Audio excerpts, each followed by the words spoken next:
Puisque vous voilà silencieux et si hésitant à parler, déclarez vos pensées par des signes muets. Que celui qui est né vrai gentilhomme et tient à l'honneur de sa naissance, s'il pense que j'ai dit la vérité, cueille sur ce buisson une rose blanche avec moi.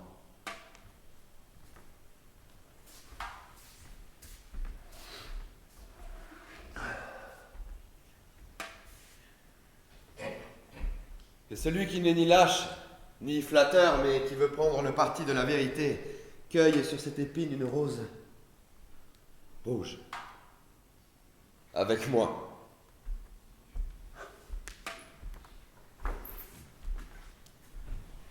Je n'aime pas les couleurs. Elles sont d'une couleur de basse et insinuante flatterie. Je cueille cette rose blanche avec Plantagenet.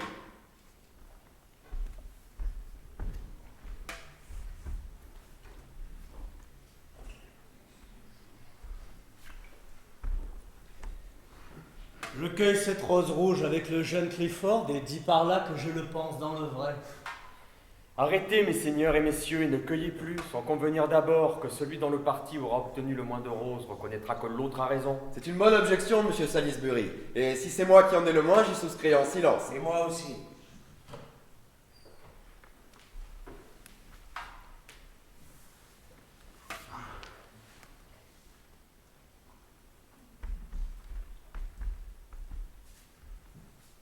Alors pour la vérité et la justice de la cause, je cueille ce bouton pâle et virginal et donne mon verdict au parti de la rose blanche. Eh, ne vous piquez pas le doigt en l'accueillant, de peur que de votre sang vous ne teintiez la rose blanche en rouge sang et tombiez ainsi de mon côté contre votre volonté. Monseigneur, si je verse mon sang pour mon opinion, l'opinion publique pensera à mes blessures et me maintiendra du côté où je suis. Bien. Bien. Alors, à qui le tour?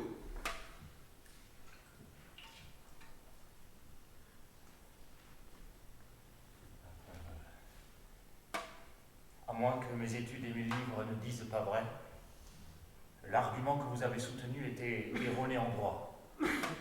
En signe de quoi je cueille moi aussi cette rose rouge. Blanche.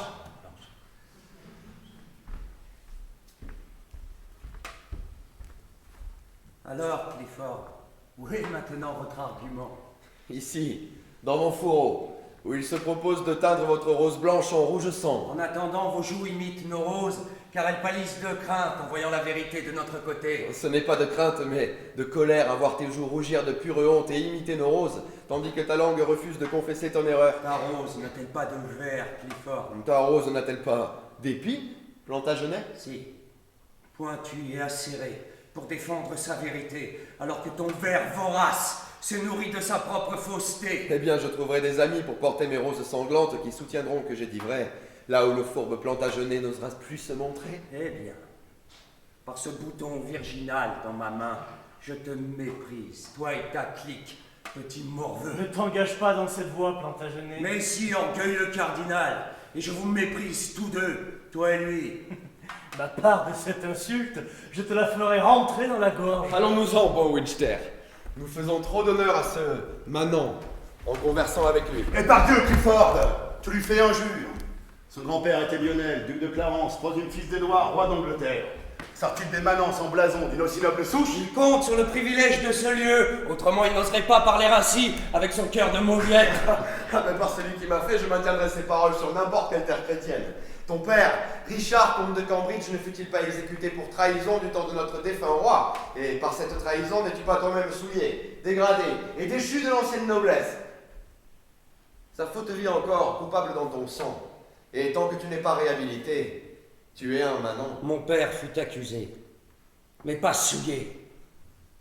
Condamné à mort pour trahison, mais il n'était pas un traître. Et cela, je le prouverai face à meilleur que Clifford, quand le temps qui passe sera mûr pour mes desseins. Quant à votre partisan, Winchester et vous-même, je vous inscris dans le livre de ma mémoire et vous châtierai pour cet outrage. Souvenez-vous-en bien et tenez-vous pour averti. Ah, mais tu nous trouveras toujours prêts pour toi. Et tu nous reconnaîtras ces couleurs pour tes ennemis, car mes amis les porteront toujours. En dépit de toi. Et sur mon âme, cette rose pâle et courroucée, comme emblème de ma haine altérée de sang, Je la porterai toujours comme mes partisans, jusqu'à ce qu'elle flétrisse avec moi dans la tombe, ou s'épanouisse à la hauteur de mon rang. Alors va donc, et que ton ambition t'étouffe. Et adieu, jusqu'à ce que je te retrouve. Adieu, ambitieux Richard. Comme on me brave, et je suis forcé de le supporter. Cette tâche qu'il reproche à votre maison sera effacée lors du prochain Parlement, convoqué pour faire la trêve entre Winchester et Gloucester. Et si tu n'y es pas fait, York, je ne veux plus qu'on m'appelle Warwick. Jusque-là, en gage de mon affection pour toi et pour défier l'orgueilleux Clifford et Winchester, je veux porter pour ton parti cette rose. Et voici ce que je prédis. Cette querelle, aujourd'hui, qui a produit dans le jardin du temple cette division entre la rose rouge et la blanche, enverra 1000 hommes à la mort et à la nuit funèbre. Cher Salisbury, je vous sais gré d'avoir cueilli une fleur en ma faveur. En votre faveur, je veux la porter toujours. Moi aussi. Merci, cher monsieur. Allons donc dîner tous les quatre.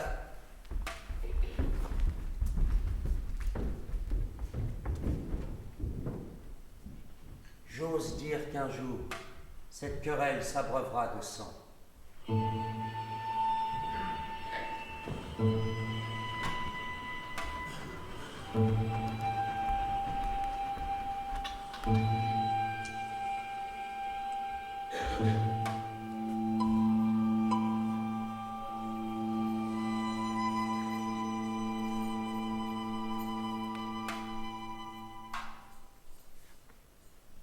Au nom du ciel, asseyons-nous sur le sol pour faire le triste récit sur la mort des rois.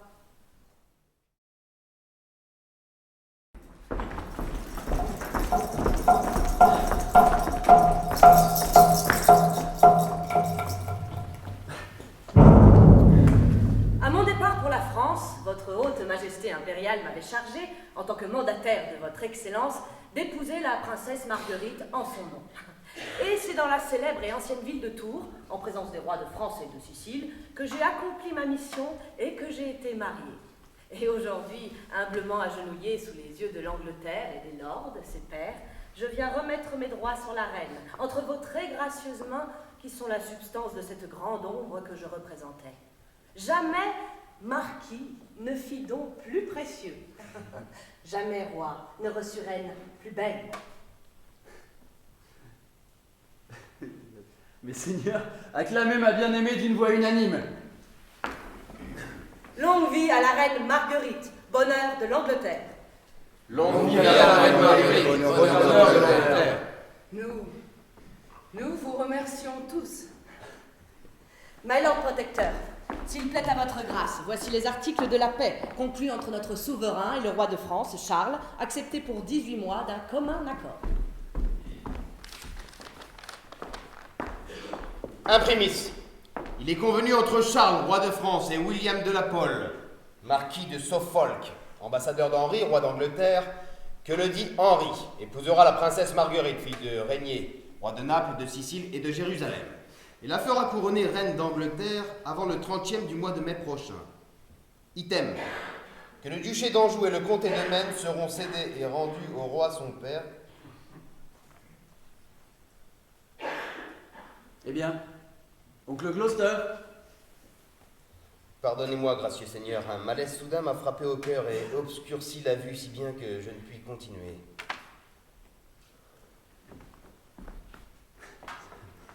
Oncle de Winchester, je vous prie, lisez la suite.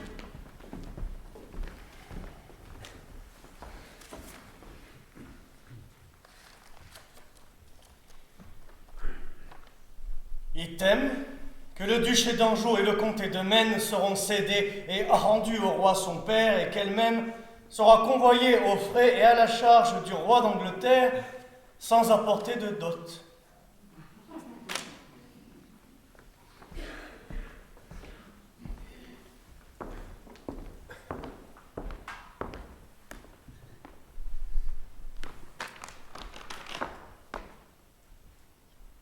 Tout ceci nous agrée.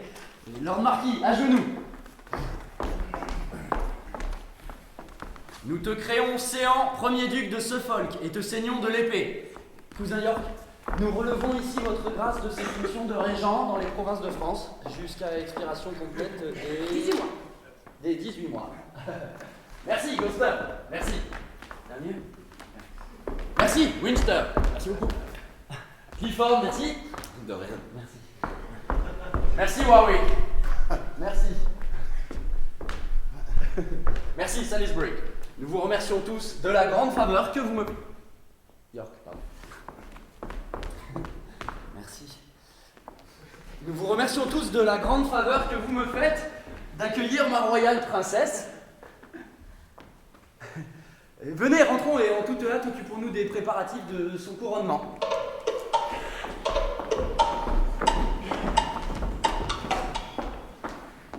L'Anjou et le Maine sont cédés aux Français, Paris est perdu. Le sort de la Normandie ne tient plus qu'à un fil après cela. Suffolk a conclu ce traité, les pairs ont acquiescé et Henri a été fort satisfait d'échanger deux duchés contre l'aimable fille d'un duc. Je ne puis les en blâmer, et tout cela pour eux, c'est ton bien qu'ils gaspillent et non le leur. Les pirates peuvent bien faire bon marché de leur butin pour s'acheter des amis, gratifier des courtisanes, et tels des seigneurs, tout dissipé en fêtes continuelles, tandis que le malheureux propriétaire pleure ses biens perdus, et tord ses mains impuissantes, et tremblant secouant la tête, assiste à l'écart au partage de tout ce qu'il possède et voit tout emporter, près de mourir de faim, mais n'osant pas toucher ce qui est à lui. Ainsi, York doit rester là, à enrager, sans rien dire, tandis qu'on marchande et qu'on vend ses propres terres. Il me semble que les royaumes d'Angleterre, de France et d'Irlande sont à ma chair et à mon sang, ce que fut le fatal tison brûlé par Althée au cœur du prince de Calydon, l'Anjou et le Maine, tous deux donnés aux Français.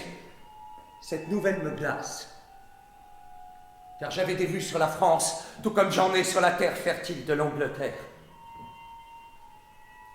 Le jour viendra où York réclamera son bien, et dès que je verrai le moment opportun, je réclamerai la couronne, car c'est la cible en or que je vise. Alors, tiens-toi tranquille, York, jusqu'à l'heure propice. Garde l'œil ouvert, et veille quand d'autres dorment, pour surprendre les secrets de l'État. Alors, je brandirai bien haut la rose d'un blanc de lait, dont le parfum suave parfumera l'air. J'arborerai sur mon étendard les armes d'York pour affronter la maison de Lancastre. Et je l'obligerai par la force à céder la couronne, celui dont le règne dévot a fait la ruine de l'Angleterre.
À contempler ce qui semble assombrir ta vue. Que vois-tu là? Le diadème du roi Henri, serti de tous les honneurs du monde. Alors continue, et prosterne ta face, jusqu'à ce que ton front s'en trouve couronné, et tends la main, saisis cet or glorieux.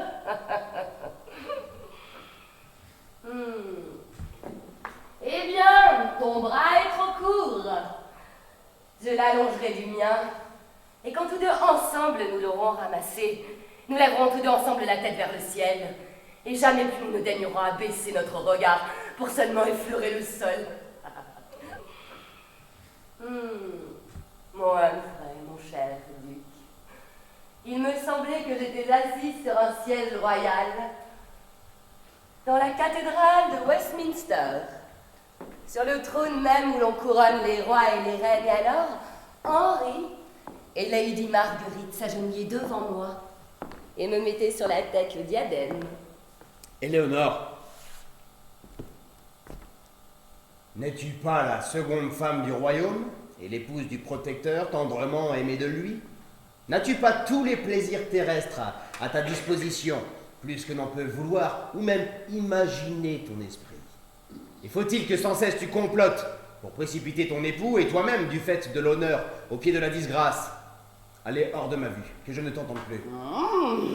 Quoi, monseigneur? Vous emportez ainsi contre Éléonore qu'il... La prochaine fois, je garderai mes rêves pour moi, pour n'être pas agrandée. Allons, ne te mets pas en colère, je ne suis plus fâché. Milord protecteur, c'est le bon plaisir de son Altesse que vous alliez sans tarder à Saint-Alban où le roi et la reine entendent chasser au faucon. J'y vais. Allons, Éléonore, veux-tu nous accompagner? Oui, monseigneur, je vous suis dans un instant. Il faut bien que je suive. Je ne peux marcher devant tant que Gloucester montre cet esprit humble et bas. Si j'étais un homme, prince et premier duc du sang, j'écarterais ces obstacles importants et me ferais mon chemin sur leur coup sans tête. Et bien que femme, je ne vais pas être la dernière à jouer mon rôle au carrousel de la fortune.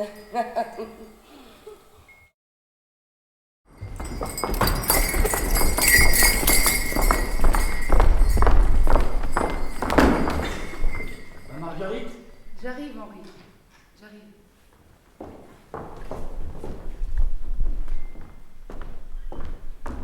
Monseigneur de Suffolk, dites-moi, est-ce là l'usage? Est-ce là la coutume à la cour d'Angleterre? Est-ce là le gouvernement de l'île de Bretagne et la souveraineté du roi d'Albion? Quoi? Faut-il que le roi Henri soit toujours un écolier sous la tutelle du Mossad Gloucester? Ne suis-je reine que par le titre et le nom, et dois-je être assujettie à un duc? Madame, patience. Si j'étais la cause de la venue de votre Altesse en Angleterre, je veux aussi en Angleterre œuvrer à combler votre grâce.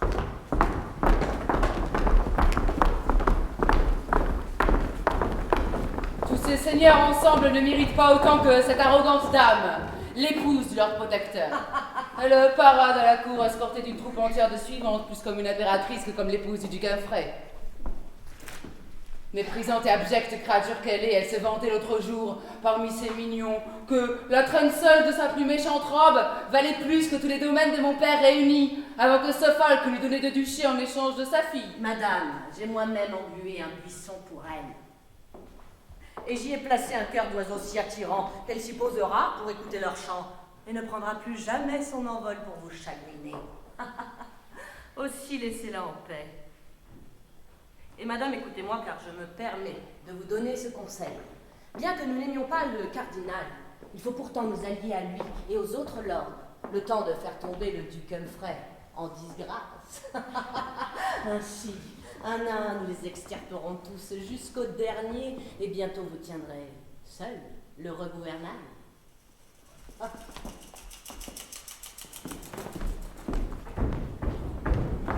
Pour moi, noble seigneur, je n'ai pas de préférence. Clifford ou York, cela m'est égal. Merci. Si York s'est mal conduit en France alors qu'on lui refuse la régence. Si Clifford est indigne de la charge, York soit régent, je lui céderai le pas. Que votre grâce soit digne ou pas n'est pas la question. York en est le plus digne. Ambitieux Warwick, laisse parler ceux qui te sont supérieurs. Le cardinal n'est pas mon supérieur sur le champ de bataille. Tous les hommes ici présents sont tes supérieurs, Warwick. Mais un jour viendra peut-être où Warwick sera leur supérieur à tous. Pour quelle raison Clifford devrait-il être préféré dans cette affaire? Pardi, parce que le roi le veut.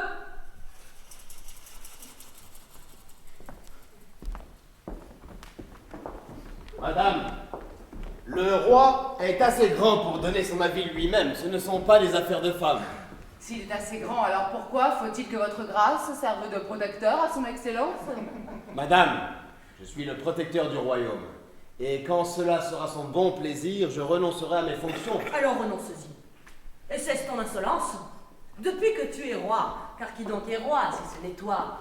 L'État court de jour en jour à la ruine, le dauphin a triomphé au-delà des mers, et tous les pères et nobles du royaume sont comme les esclaves de ta souveraineté. Tu as saigné le peuple, la bourse du clergé est vide et plate après tes extorsions. Tes palais somptueux et les toilettes de ton épouse ont coûté des fortunes au trésor public. Ta cruauté dans l'exécution des criminels a dépassé les limites de la loi, et te mets toi-même à la merci de la loi. Tes ventes de villes et de charges en France, si ce qu'on soupçonne était avéré, auraient tôt fait de te faire raccourcir. Donnez-moi mon éventail. Quoi, drôlesse, vous ne pouvez pas? Permettez-moi de m'enquérir de votre opinion sur mon titre, qui est incontestable à la couronne d'Angleterre. Monseigneur, il me tarde que vous nous l'exposiez. Cher York, commence. Et si tes droits sont justes, les Neuville seront tes sujets obéissants. Alors, voilà. Édouard III, mes seigneurs, eut 7 fils. Le premier, Édouard, prince de Galles, le prince noir. Le second, William de Hautfield.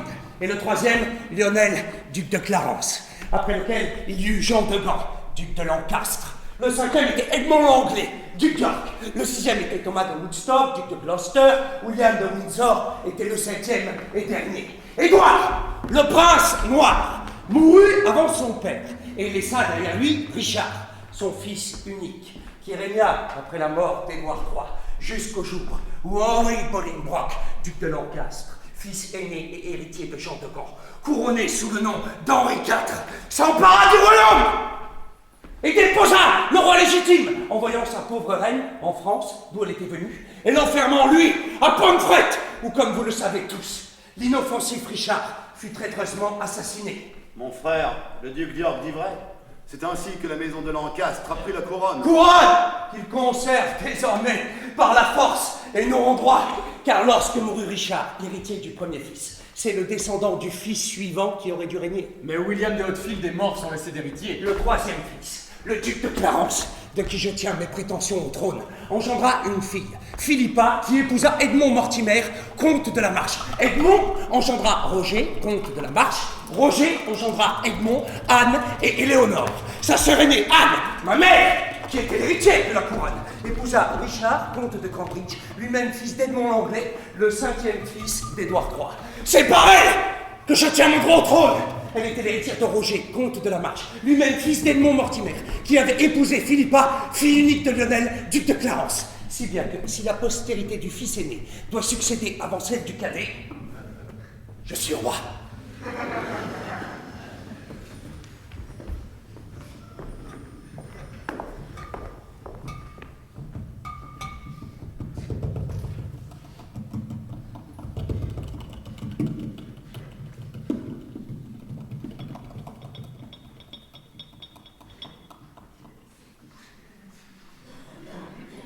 Est-il filiation plus limpide que celle-ci? Henri tire ses prétentions au trône de Jean de Gand, le quatrième fils. York tire les siennes du troisième. Tant que la descendance de Lionel ne s'est pas éteinte, celle de Jean ne doit pas régner. Or, elle est loin de s'éteindre, et fleurit en toi et dans tes fils, dignes rejetons d'une telle souche. Aussi, Salisbury, agenouillons-nous tous deux, et dans ce lieu retiré, soyons les premiers à saluer notre souverain légitime, en rendant honneur à son droit héréditaire à la couronne.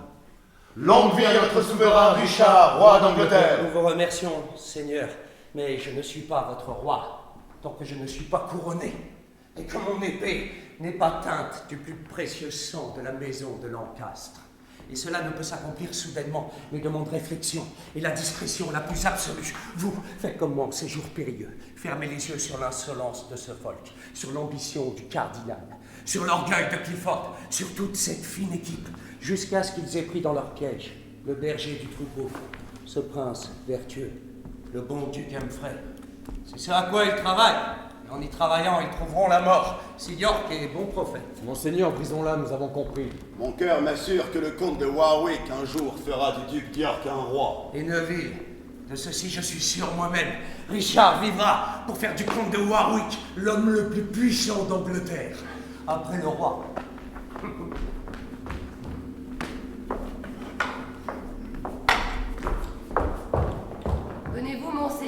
pour être témoin de ma honte publique?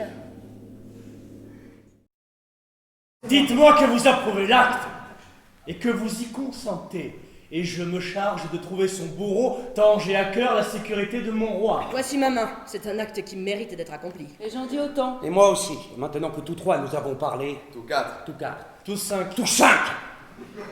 Peu importe si l'on conteste notre sentence. Puissant Seigneur, je viens d'Irlande en toute hâte pour vous annoncer que les rebelles ont pris les armes et passent les Anglais au fil de l'épée. Envoyez des renforts, Seigneur, pour vite arrêter cette furie avant que la blessure ne devienne incurable, car prise à ses débuts, il y a bon espoir d'y remédier. Une brèche qui demande à être bien vite colmatée. Monseigneur d'York, mettez votre fortune à l'épreuve. La sauvage piétaille d'Irlande est en armes et trempe la terre du sang des Anglais. Voulez-vous mener en Irlande une troupe de soldats d'élite recrutés dans tous les comtés et tenter votre chance contre les Irlandais? Je le veux bien, Seigneur, s'il plaît à Sa Majesté. Allons, notre autorité vaut pour son consentement, et ce que nous décidons, il le confirme. Aussi, noble York, prends cette tâche en main. J'y consens.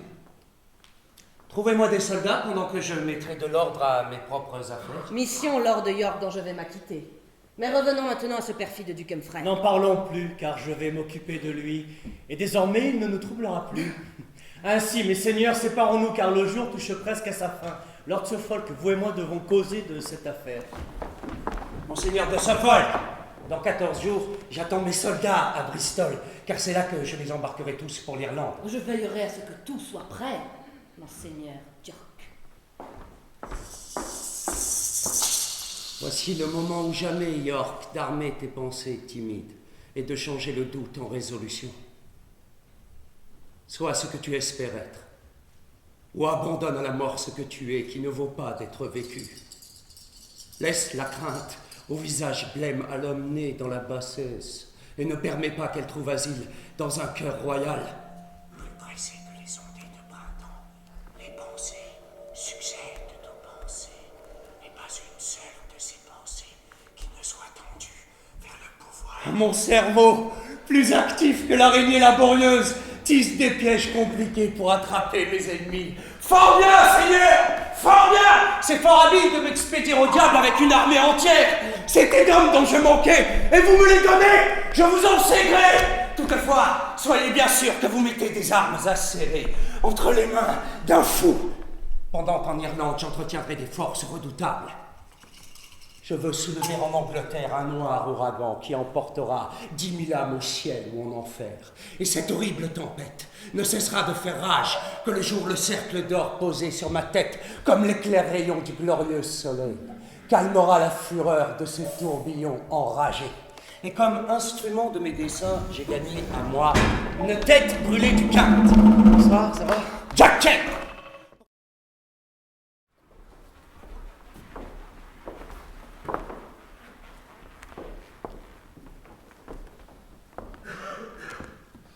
Approchez, gracieux souverain. Voyez ce corps.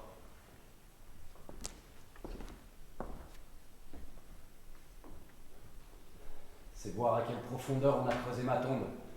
Car avec son âme s'est enfui tout mon réconfort terrestre et en le voyant, je vois ma vie dans la mort. Aussi sûrement que mon âme espère un jour vivre auprès de cet auguste roi qui prit sur lui notre condition pour nous délivrer de la malédiction courroucée de son père. Je crois que des mains violentes ont mis fin à la vie de cet illustrissime duc. Redoutable serment, prononcé d'un ton bien solennel. Quelle preuve d'homme Lord Warwick pour en jurer ainsi? Voyez comme le sang lui a congestionné le visage. J'ai souvent vu des êtres passer de façon naturelle. Leur aspect est cendreux, émacié, blême et exempt.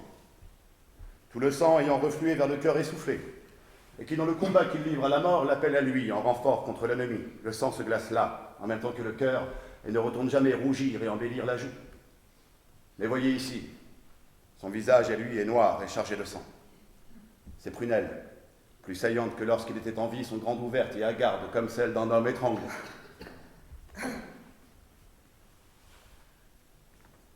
cheveux sont hérissés. Ses narines dilatées par un violent effort. Ses mains, largement ouvertes, comme celles d'un homme qui s'est débattu, a lutté pour la vie et a été vaincu par la force. Regardez sur les draps, ses cheveux, vous voyez, ils sont collés. Sa barbe régulière est en désordre et toute hirsute comme les blés d'été couchés par l'orage. Il est impossible qu'il n'ait pas été assassiné ici même. Le moindre de ces indices suffirait à le prouver. Allons, Warwick, qui a pu ôter la vie au duc?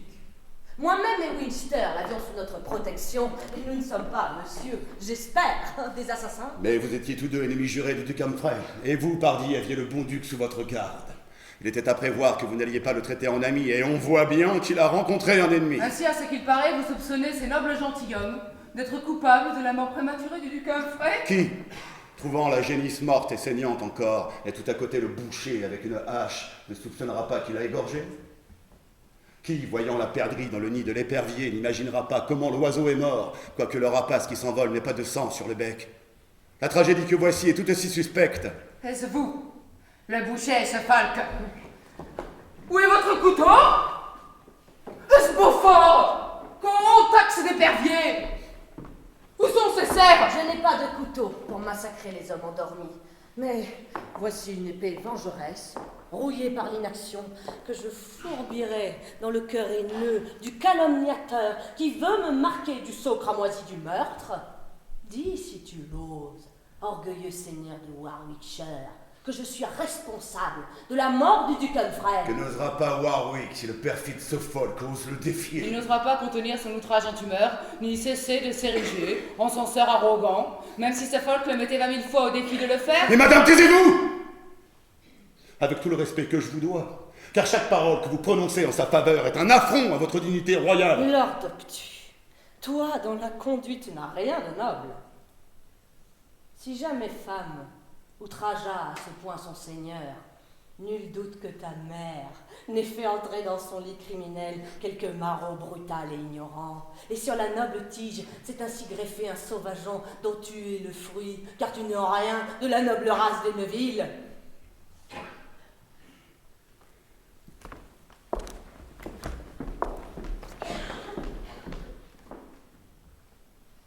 N'était que ton meurtre te protège, et que je priverai le bourreau de ses gages en t'épargnant du même coup 10 000 hontes. Et sans la présence de mon souverain qui m'impose le calme, je te ferai, lâche et perfide assassin, à genoux, demander pardon pour ce que tu viens de dire, et confesser que c'est de ta mère dont tu parlais, et que c'est toi qui es né dans la bâtardise.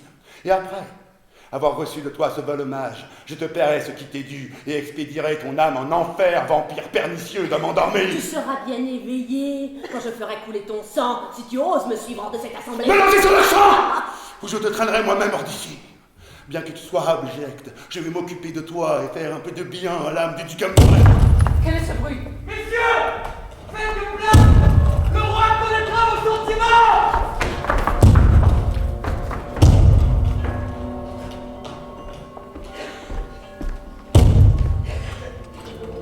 Auguste Seigneur,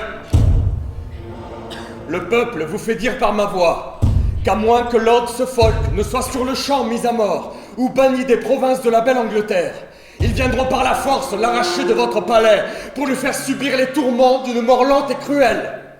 Ils disent que c'est par lui qu'a péri le duc Humphrey. Ils disent qu'il leur fait craindre pour la vie de votre Altesse. Et c'est un pur instinct d'amour et de loyauté, exempt de toute intention de révolte et d'opposition, et de tout désir de contrarier votre bon plaisir, qui les pousse ainsi à demander son bannissement.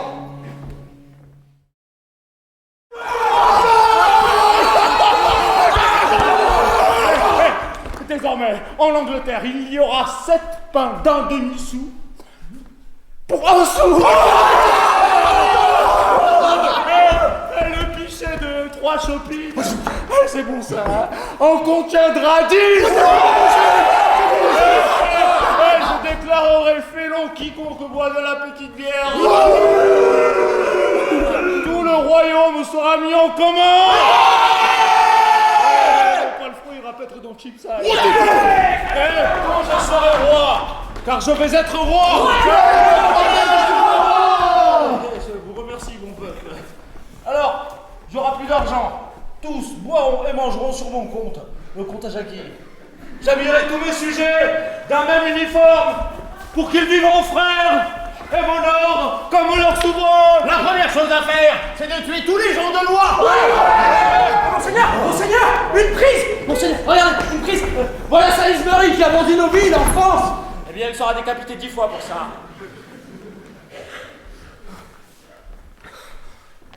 Mais tu sais quoi? Mais c'est notre seigneur, ou plutôt scélérat. Te voilà tombé sur le coup de notre royale juridiction. C'est pas bon pour toi, ça. Qu'as-tu à répondre à ma majesté pour ta défense, toi qui as cédé la Normandie à monsieur Baise-moi au cul dauphin de France? Oh, il a fait des crachats. Apprends donc, par les présences et en présence de Lord Mortimer soi-même, que je suis le balai qui doit nettoyer la cour d'immondice telle que toi. Tu as traîtreusement corrompu la jeunesse du royaume en édifiant un collège. Et tandis que jadis nos aïeux n'avaient d'autres livres que la coche et la taille, tu as lancé l'usage de l'imprimerie. Et au mépris du roi, de sa couronne et de sa dignité, t'as fait bâtir un moulin à papier. Il sera prouvé à ta face que tu es entouré d'hommes, parlant couramment de noms, de verbes, autre mot abominable qu'une oreille chrétienne ne saurait endurer. T'as fait nommer des juges de paix pour qu'ils fassent comparaître de pauvres gens pour des choses auxquelles ils étaient incapables de répondre. En plus, tu les as fait mettre en prison, et parce qu'ils ne savaient pas lire, tu les as fait pendre. Alors que pour cette raison même, ils méritaient amplement de vivre. Et tu montes un cheval carapaceau, n'est pas vrai? Et après, mais parti, tu ne devrais pas faire porter un manteau à ton cheval, quand des hommes qui valent mieux que toi vont en chausse et en pourpoint. Et je vais voir si sa tête tiendra plus ferme au bout d'une pique ou non. Allez, emmenez-le et tranchez-lui la tête. Non! Non! Mais dis-moi!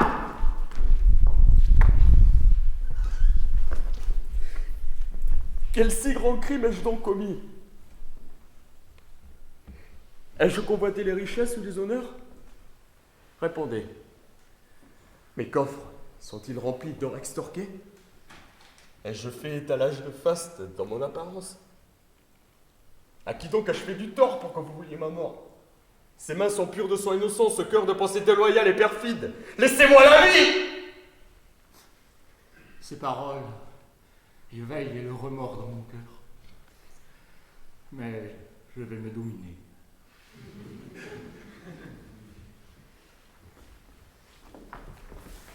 Nous allons tous nous dominer. Il mourra, ne serait-ce que pour avoir si bien plaidé pour sa vie. Allez, emmenez-le, il a un démon familier sous la langue, il ne parle pas au nom de Dieu. Emmenez-le, puis tranchez-lui la tête tout de suite. Puis forcez la porte de son beau-fils, Sir John Cromer. Tranchez-lui la tête aussi, et puis ramenez-le au bout d'une pipe. Mais compatriotes!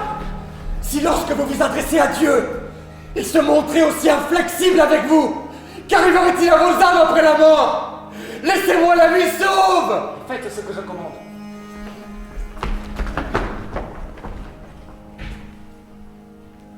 Le père le plus altier du royaume ne gardera sa tête sur les épaules que s'il me paie un tribut. Pas une fille ne se mariera qu'elle ne m'ait payé de son pucelage avant qu'on le lui prenne. Les hommes dépendront directement de moi, incapité. Et nous commandons et ordonnons que leurs femmes soient aussi libérales de leur personne que le cœur peut le souhaiter ou la langue l'exprimer. Monseigneur, justement, quand est-ce qu'on va un cheapside pour se servir, maintenant qu'on a les moyens? Tout de suite. Et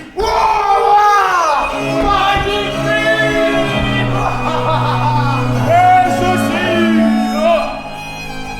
n'est-ce pas encore plus magnifique? En fait, les s'embrasser car ils s'aimaient beaucoup de leur vivant. Oh là, on va faire le pique-nique. Oh non! Séparez-les, de peur qu'ils ne complotent la reddition d'autres villes à la France. Soldats, remettons à ce soir le sac de la cité. Nous allons défiler dans les rues de Londres à cheval, avec ces deux têtes portées devant nous en guise de masse, et nous les ferons s'embrasser à tous les carrefours. En avant, marche! Remontez,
Ainsi York rentre d'Irlande pour faire valoir ses droits et arracher la couronne de la tête du faible Henri.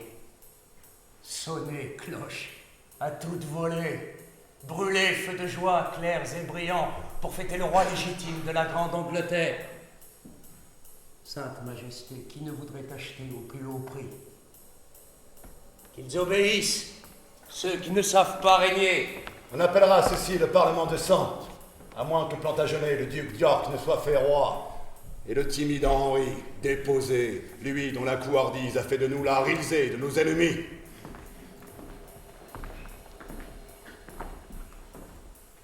Alors ne me quittez pas, mes seigneurs, soyez résolus. J'entendrai en possession de mes droits. Ni le roi, ni son plus dévoué défenseur, le plus fier des partisans de Lancastre, n'osera remuer l'aile si Warwick secoue ses grelots. Je vais planter Plantagenet. Me déracine qui l'ose. Sois résolu, Richard. Revendique la couronne d'Angleterre.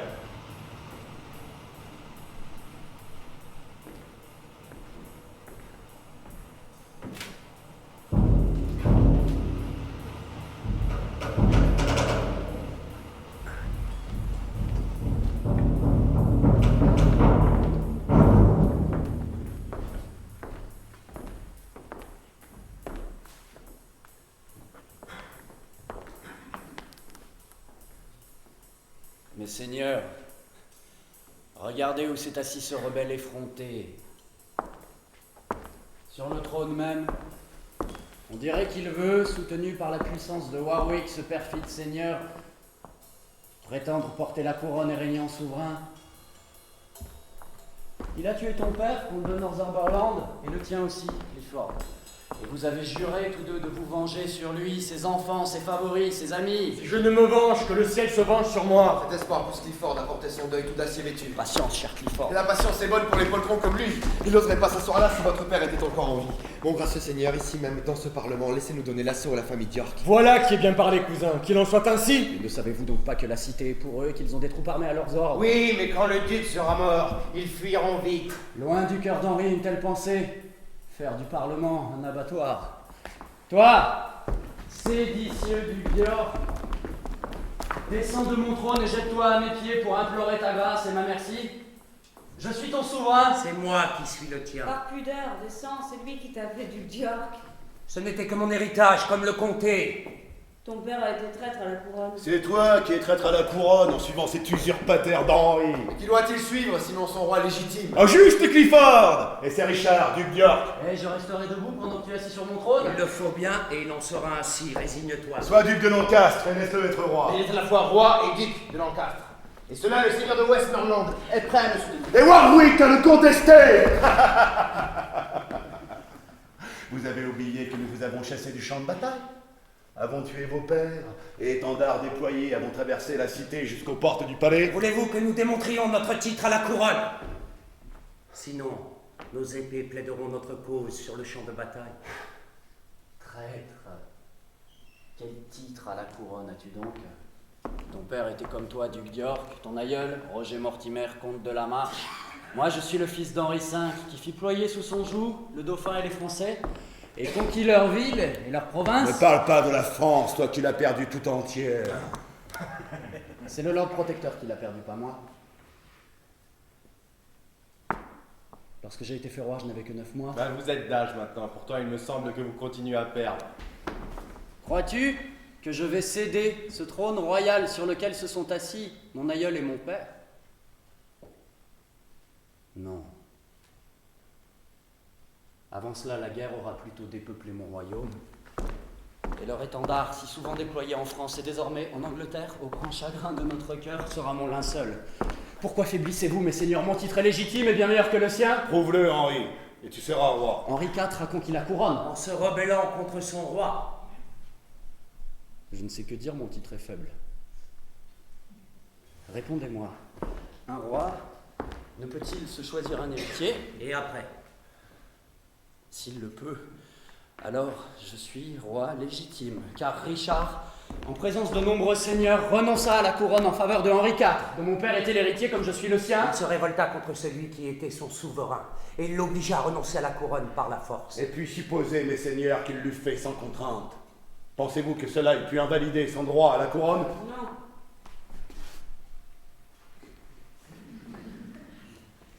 Car dès lors qu'il renonçait à la couronne, son plus proche héritier devait lui succéder et régner. Es-tu donc contre nous? Le droit est pour lui. Aussi, veuillez me pardonner, ma conscience me dit qu'il est le roi légitime.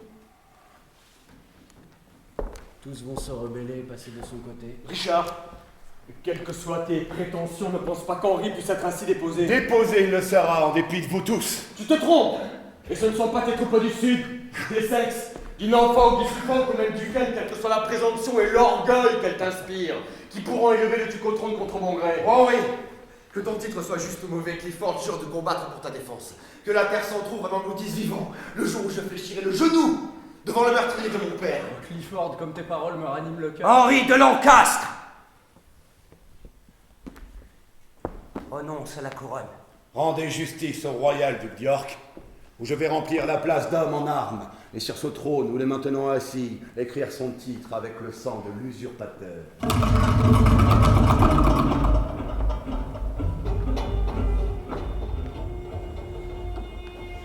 Monseigneur de Warwick, écoutez-moi, un mot seulement. Laisse-moi régner en souverain ma vie durant.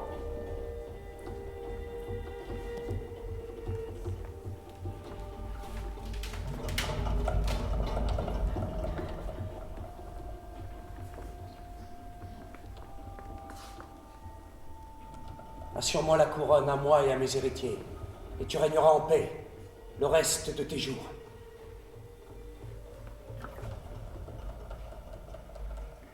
J'y consens.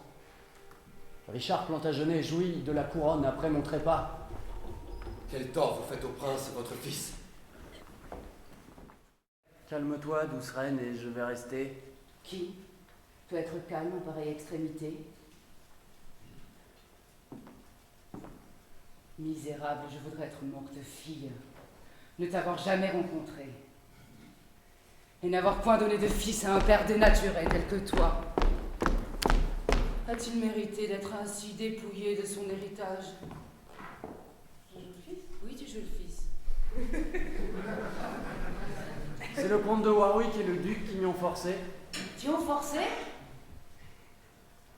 Il est roi et on le force. Tu nous as tous perdus.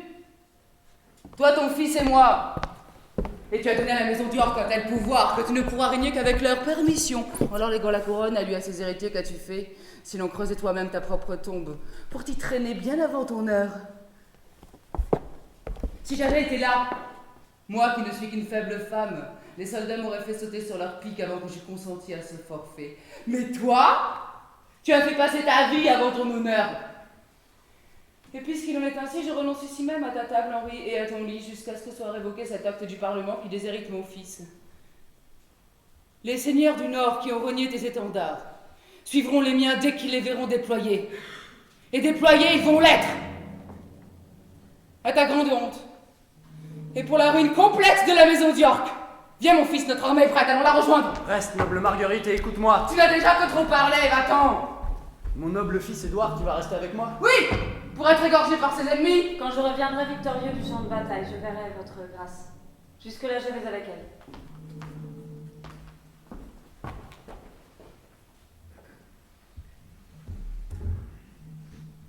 Vit-on jamais roi jouir d'un trône terrestre et goûter moins de bonheur que moi? À peine avais-je rampé hors de mon berceau qu'on me fit roi, à l'âge de 9 mois. Jamais sujet ne désira être roi comme je souhaite et me languit du désir d'être simple sujet.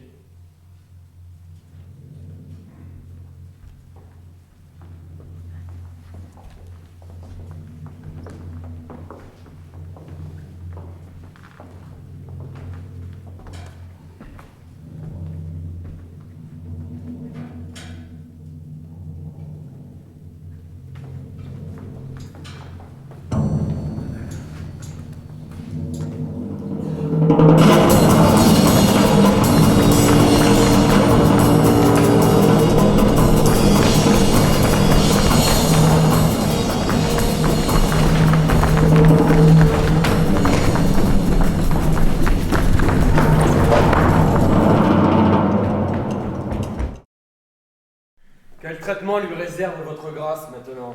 Brave guerrier, faites-le se tenir debout. Lui, qui voulait embrasser les montagnes de ses bras étendus, mais n'a fait qu'effleurer leur ombre. Quoi, c'est vous qui vouliez être roi d'Angleterre? Vous qui festoyiez dans notre parlement et faisiez des sermons sur votre haute naissance? Où est votre ribambelle de fils maintenant pour vous soutenir? Le licencieux Édouard et le robuste Georges. Et où est ce monstre, le vaillant bossu, votre petit Dicky, qui de sa voix toujours grondeuse avait coutume d'encourager son papa à la révolte? Où est donc entre autres votre Rutland chérie?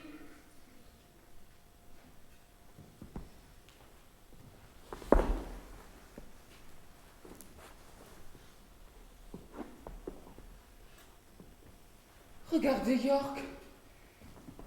J'ai trempé ce mouchoir dans le sang qu'avec la pointe de sa rapière, le vaillant Clifford a fait jaillir du sein de l'enfant. Et si tes yeux ont des larmes pour pleurer sa mort, je te donne ceci pour sécher tes joues.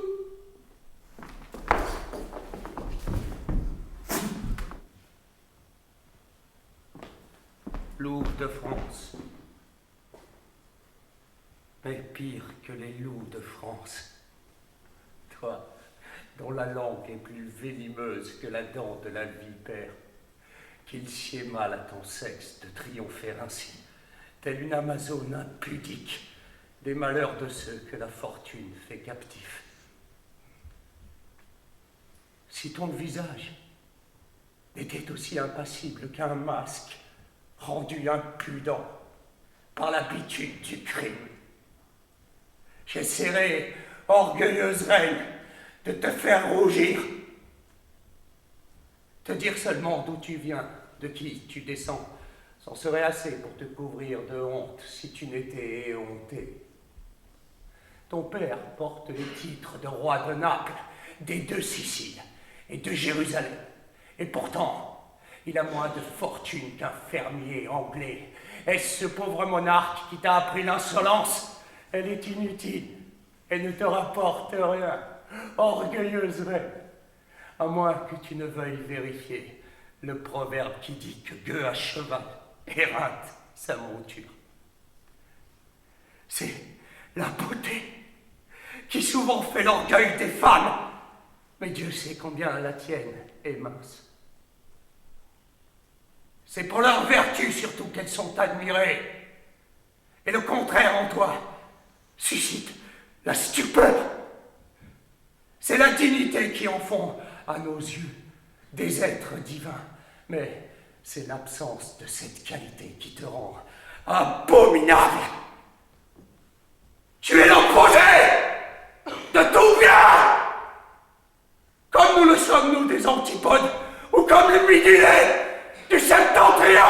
Oh, cœur de tigresse, caché sous la peau d'une femme, comment as-tu pu verser le sang vital de l'enfant et dire au père de s'en essuyer les yeux, tout en gardant toujours un visage de femme?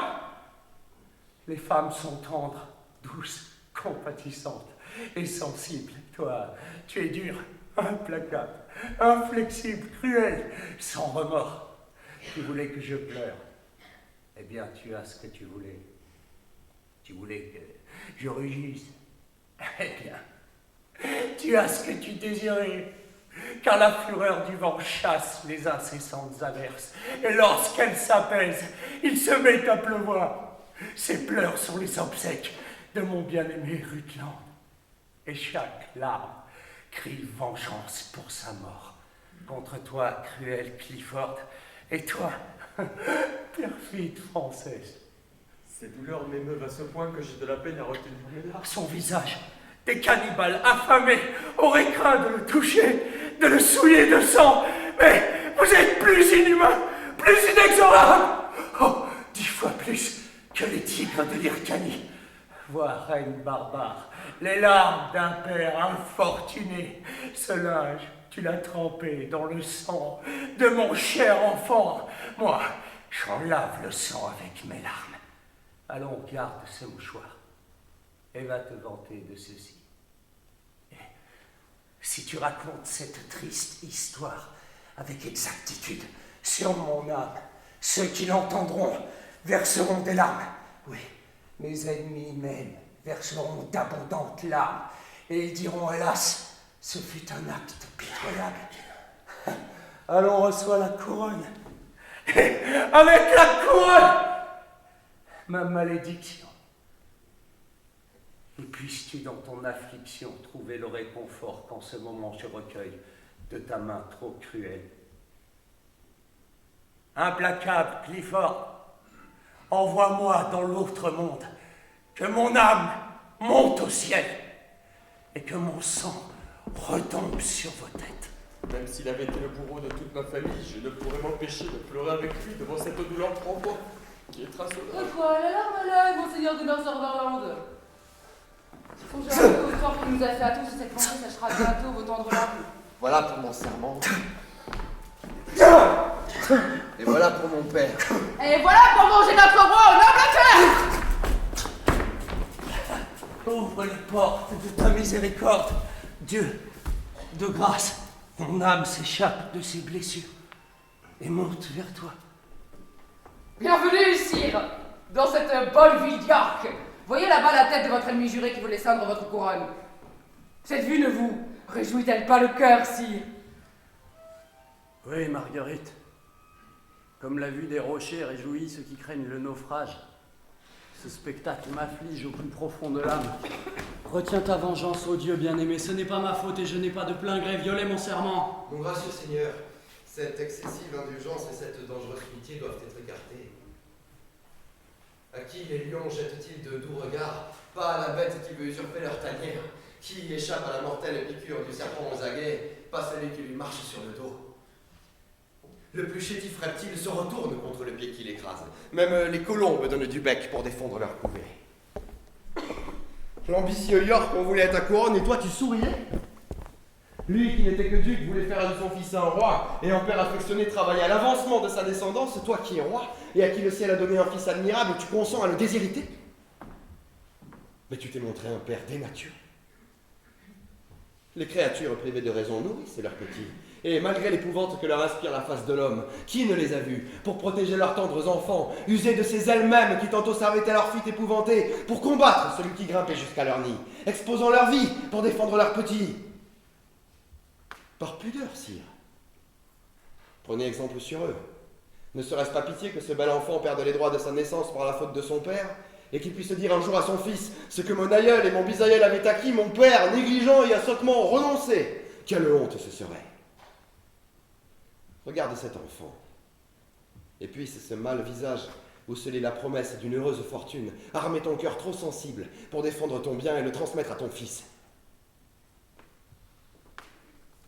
Clifford a fort bien joué l'orateur, invoquant des arguments d'une grande force.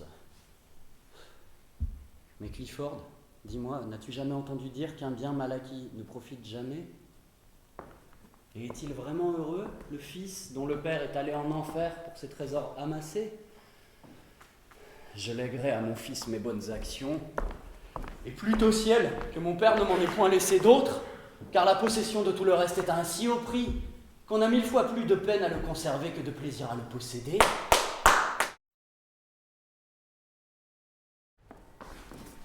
Chefs royaux, tenez-vous prêts car, à la tête d'un corps de 30 000 hommes, Warwick s'avance sous la bannière du duc d'York. Et dans toutes les villes qu'il traverse, il le proclame roi. Et beaucoup se rallient à lui. Rangez vos troupes en ordre de bataille, car ils sont tout prêts. Je voudrais que votre Altesse quittât le champ de bataille. La reine a de meilleures chances de succès en votre absence. Oui, mon cher Seigneur, laissez-nous notre sort. Quoi? Mais c'est aussi mon sort, je reste! Alors que ce soit avec la résolution de combat. Royal Père, encouragez ce noble seigneur. Et inspirez courage à ceux qui se battent pour votre défense. Dégainez votre épée, mon bon père. Criez Saint-Georges. Brisons-la, c'est pour parler, mes frères, car j'ai peine à contenir l'explosion de mon cœur, gonflé de rage contre ce Clifford, ce cruel égorgeur d'enfants. J'ai tué ton père. C'était un enfant pour toi? Oui, tu l'as tué. En lâche et en vil traître. Mais avant le coucher du soleil, je te ferai maudire ce forfait. Finissez ces discours, mes seigneurs, et écoutez-moi. Défilez alors, sinon tiens ta langue.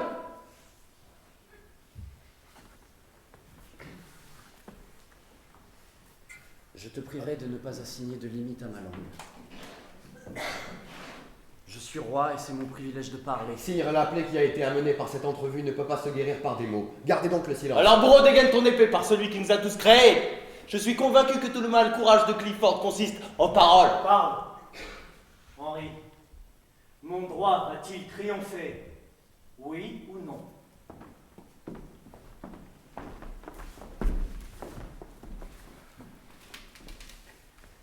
1000 hommes ont déjeuné aujourd'hui qui ne dîneront pas si tu ne cèdes la couronne. Tu refuses que tout leur sang te retombe sur la tête, car c'est pour une cause juste que York a revêtu son armure. Ce que Warwick dit être juste est juste, alors il n'y a plus rien d'injuste sur terre et tout est juste. Sonnez trompette, que soient déployés nos sanglants étendards. À nous la victoire ou la tombe. Attends, Édouard. Non, femme querelleuse, nous n'attendrons pas un instant de plus. Ces paroles vont aujourd'hui coûter 10 000 vies.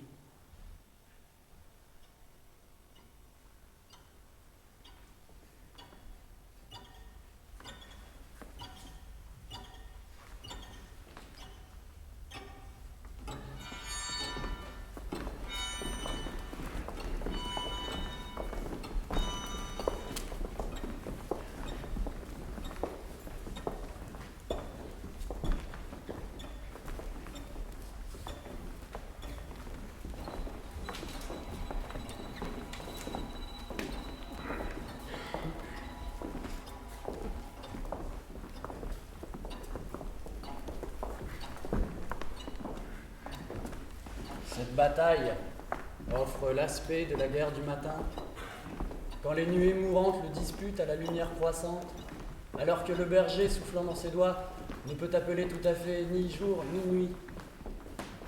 Tantôt d'un côté, elle oscille, telle une mer puissante forcée par la marée à repousser le vent. Tantôt elle oscille de l'autre côté comme la même mer, contrainte de se retirer par la furie du vent. L'avantage va tantôt à l'un, tantôt à l'autre. Ils luttent corps à corps à qui triomphera. Et pourtant, il n'y a ni vainqueur ni vaincu. Tel est l'équilibre dans cette cruelle bataille.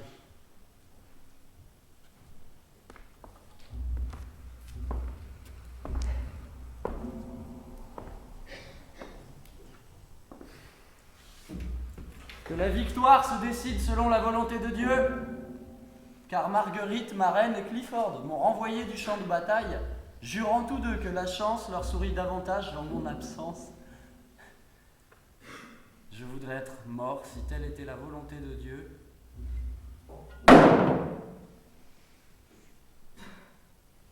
Car y a-t-il autre chose en ce monde que chagrin et douleur?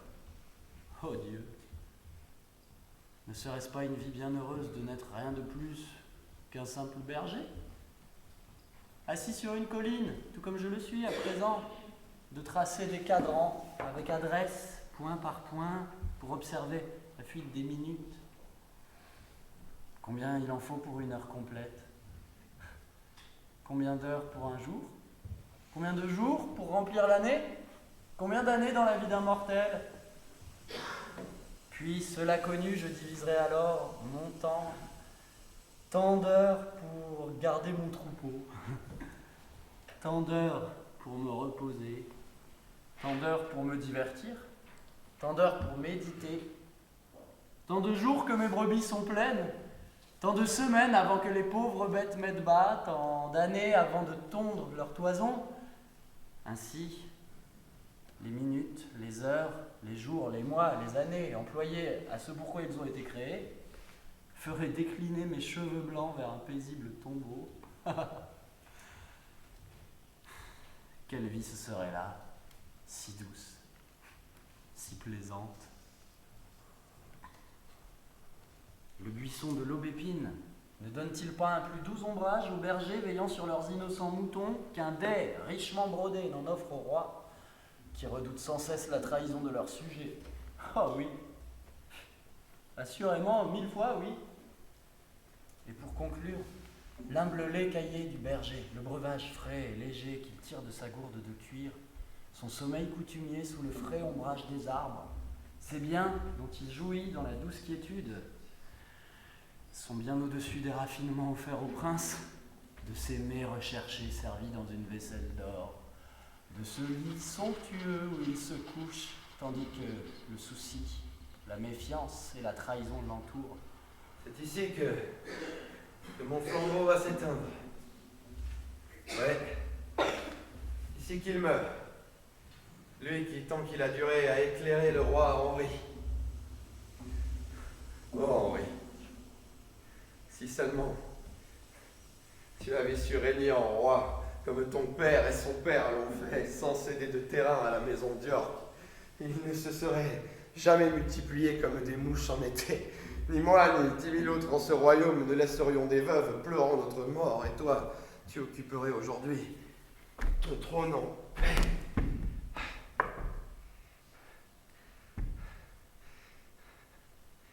Je redoute ta chute plus encore que la séparation de mon corps d'avec mon âme. L'amour et la crainte que j'inspirais avaient pour ta cause soudé bien des amis. Mais maintenant que je tombe, ton agrégat poisseux va se dissoudre, affaiblissant Henri pour renforcer le superbe York.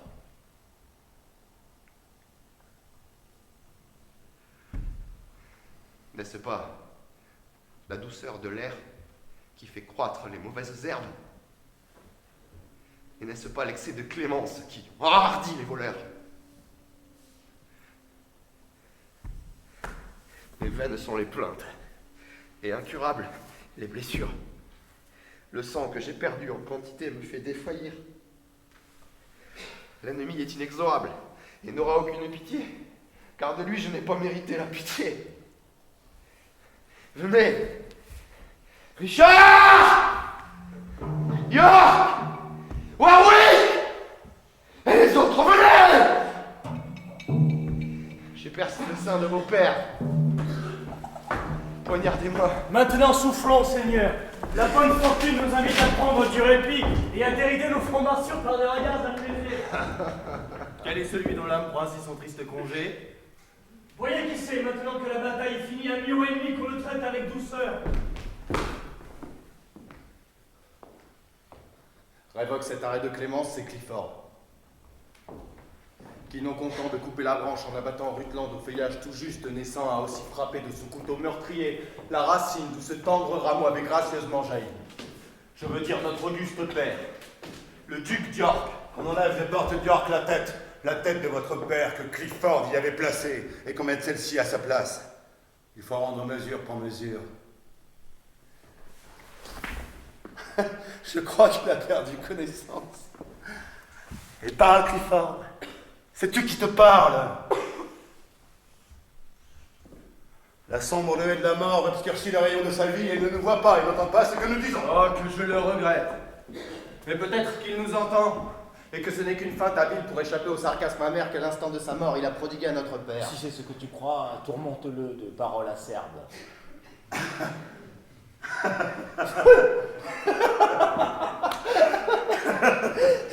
Clifford!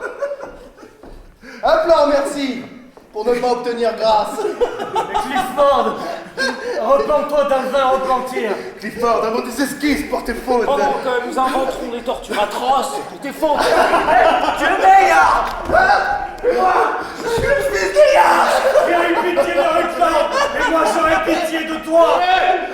Il est où le général Marguerite pour vous défendre maintenant? Ah, il se moque de toi, Clifford. Allons, jure comme tu savais le faire. Ah, pas un juron, Clifford. Alors vraiment, tout va mal si Clifford n'a plus un juron en réserve pour ses amis. À cela, je vois qu'il est bien mort. Et sur mon âme, si cette main droite permettez de lui racheter 2 heures de vie, que je puisse l'accabler d'injures en toute haine, cette autre main la trancherait nette, et du sang qui jaillirait, je t'offrais ce misérable dont York et le jeune Rutland n'ont plus étanché la soif inextinguible. Oui, mais il est mort. On lui coupe la tête et qu'on la mette à la place de celle de votre père. Et maintenant, marchons en triomphe sur Londres pour t'y faire couronner roi, souverain d'Angleterre. Qu'il en soit comme tu voudras, cher Warwick, car c'est sur ton épaule que je veux bâtir mon trône. Et je ne veux jamais rien entreprendre sans ton conseil et ton consentement. Richard, je vais te faire duc de Gloucester. Et George, duc de Clarence. Et quant à Warwick, il pourra, comme nous-mêmes, faire et défaire selon son bon plaisir. Que je sois plutôt duc de Clarence et George, duc de Gloucester, car le duché de Gloucester est de trop mauvais augure. Allons donc, voilà une objection puérile. Richard, tu seras duc de Gloucester. Et maintenant, marchons en triomphe sur Londres. Édouard, mon frère, va donc être couronné roi. Puisse-t-il être infecté tout entier, moelle, os et tout le reste, pour que de ses reins ne sorte aucun rejeton prometteur qui fasse obstacle à l'avenir doré auquel j'aspire. Et pourtant, entre ce que désire mon âme et moi, une fois enterré le titre d'Édouard, il y a Clarence, Henri, et son fils, le jeune Édouard, et toute la progéniture indésirable qui sortira de leur sein et prendra leur place avant que je puisse m'y mettre. Considération qui refroidit mon ambition. Allons, je ne fais que rêver de la royauté. Comme un homme qui, debout sur un promontoire, voit au loin une rive qu'il brûle de fouler sous son pas, et qui regrette que ses pieds ne puissent suivre ses yeux, pestant contre la mer qui l'en sépare et parlant de la mettre à sec pour s'ouvrir un passage. C'est ainsi, et d'aussi loin que je désire la couronne, et c'est ainsi que je peste contre tous ceux qui m'en écartent. Comme lui, je dis que je raserai les obstacles, me flattant d'impossibilité. Mon œil est trop vif, mon cœur trop présomptueux. À moins que mon bras et ma force puissent les égaler. Et puis supposons qu'il n'y ait point de royaume pour Richard. Quelle autre jouissance le monde peut-il offrir? Je chercherai mon ciel dans les bras d'une femme, parerai mon corps de brillants ornements et charmerai les belles dames de mes paroles et de mes regards. Oh, pensée pathétique et plus improbable que la conquête de 20 couronnes d'or. Mais quoi? L'amour m'a renié dès le ventre de ma mère. Et pour m'exclure de ces tendres lois, il a suborné la fragile nature par quelques présents. Pour qu'elle dessèche mon bras comme un arbuste flétri. Pour qu'elle élève sur mon dos une odieuse montagne où trône la difformité qui raille mon corps. Pour qu'elle façonne mes jambes de longueurs inégales et me fasse en tout disproportionné. Une espèce de chaos. Ou un ourson mal léché dont la forme ne rappelle en rien celle de sa mère. Suis-je donc un homme fait pour être aimé? Oh, monstrueuse erreur que de nourrir, une telle pensée. Et quoi? Je puis sourire et égorger en souriant. Applaudir à ce qui me navre le cœur. Mouiller mes joues de larmes factices et accommoder mon visage à toute occasion. Je saurais noyer plus de marins que la Cyrène. Tuer du regard plus d'hommes que le basilic. Faire l'orateur aussi bien que Nestor. Tromper avec plus d'art qu'Ulysse. Et comme un autre sinon, prendre une nouvelle Troie. Je peux prêter des couleurs au caméléon. Changer de forme, à loisir, comme Proté. Et donner des leçons au sanguinaire Machiavel. Je puis faire tout cela et je ne pourrais obtenir une couronne.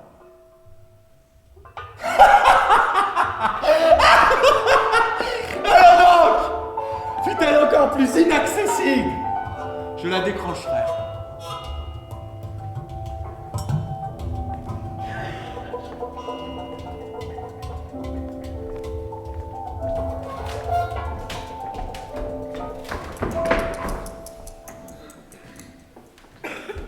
Ainsi nous voici arrivés au terme de ces luttes tumultueuses. A-t-on fait proclamer que celui qui trouvera le jeune Édouard aura une forte récompense et le prince ravissant? Oui, et regardez, voici le jeune Édouard qui vient. Faites avancer le damoiseau, nous voulons l'entendre.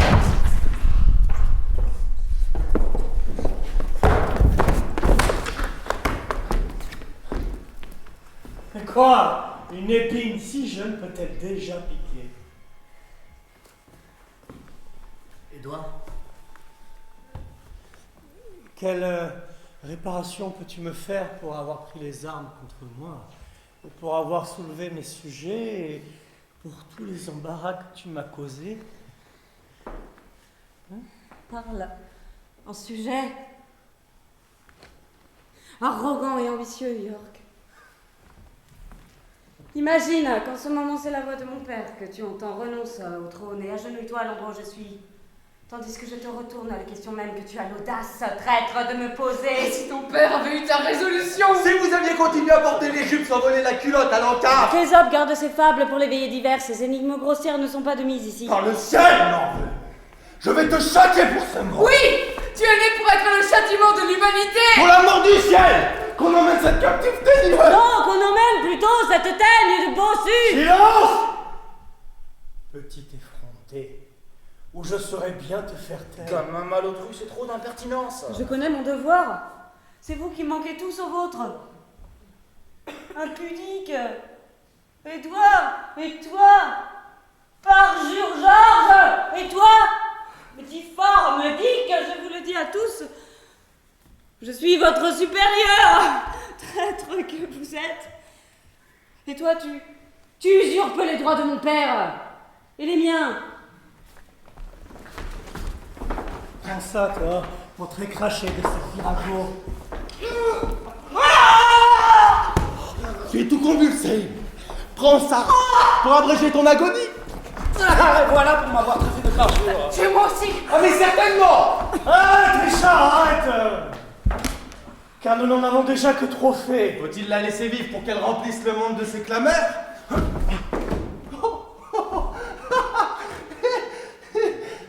Ben quoi? Assez évanoui. Faites-la revenir à elle. Clarence, excusez-moi auprès du roi, mon frère, je cours à Londres pour une importante affaire. Avant de m'y rejoindre, attendez-vous à certaines nouvelles. Quoi donc? La tour, mon Dieu. La tour.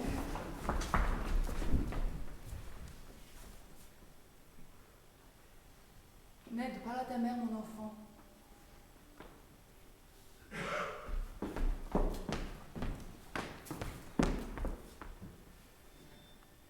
Tu ne peux pas parler? Oh, traître!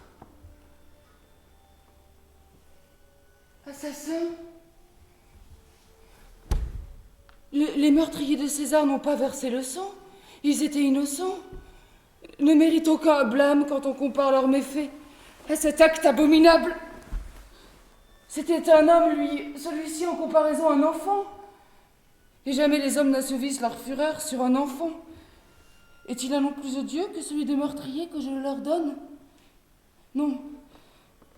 Non, mon cœur va se briser si je parle. Eh bien, je veux parler pour que mon cœur se brise.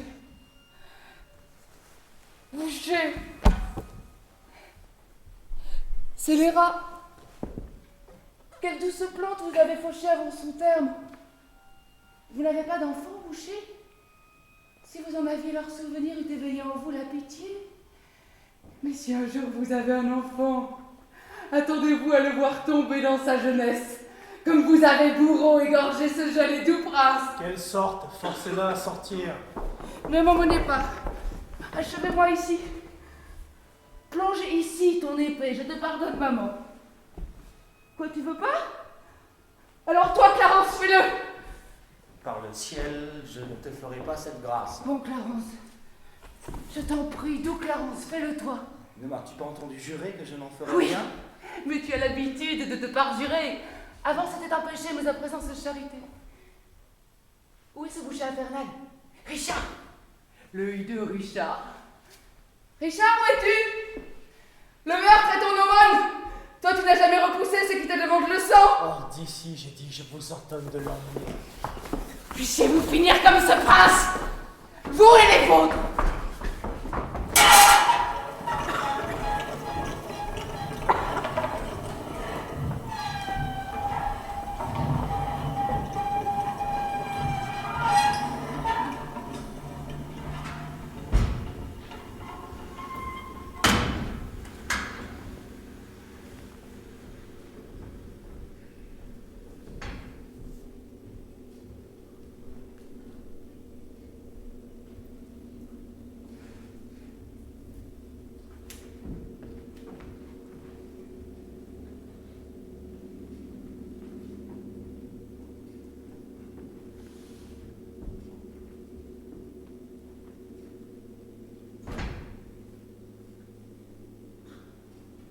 Bonjour, monseigneur.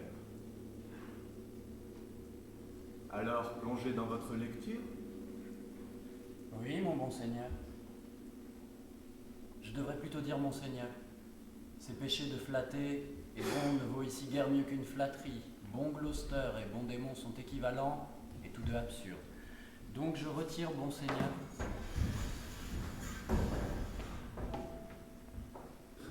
Toi, là-bas, laisse-nous seuls, nous avons à causer. Ainsi le berger négligent s'enfuit devant le loup. Ainsi le mouton inoffensif livre d'abord sa toison, puis tend sa gorge au couteau du boucher. Quelle scène de mort Roscius va-t-il nous jouer à présent? Me prends-tu pour l'exécuteur? Un persécuteur, cela je suis sûr que tu l'es. Si assassiner des innocents est exécuté, alors oui, tu es l'exécuteur. J'ai tué ton fils à cause de son insolence. Si l'on t'avait tué dès ta toute première insolence, tu n'aurais pas vécu pour tuer mon fils. Aussi je prédis que le jour où tu vins au monde sera déploré par des milliers d'êtres qui, à cet instant, ne soupçonnent pas la moindre de mes craintes. Les hommes pleureront leurs fils, les femmes leurs maris. Les orphelins, la mort prématurée de leurs parents. Le hibou fit entendre son cri à ta naissance, présage de malheur. Le corbeau nocturne croassa, annonçant des temps de calamité. Les chiens hurlèrent et une tempête effroyable abattit les arbres. Ta mère éprouva plus que les douleurs d'une mère et pourtant mit au monde moins que l'espoir d'une mère, à savoir une masse difforme et hideuse qui n'avait rien du fruit d'une souche si belle.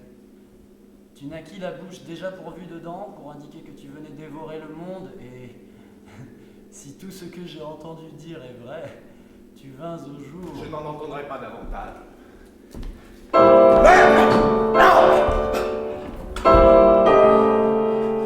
Prophète, au milieu de ton serment, c'est pour ceci, entre autres, que je fus conçu. Oui, et pour commettre bien d'autres massacres après celui-ci. Que Dieu absolve mes péchés et te pardonne.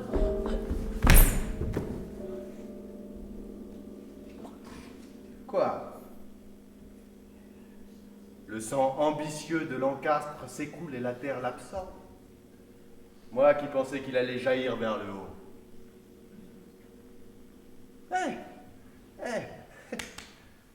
S'il te reste quelque étincelle de vie, va descendre en enfer dire que c'est moi qui t'envoie. Moi qui ne connais ni la pitié, ni l'amour, ni la crainte.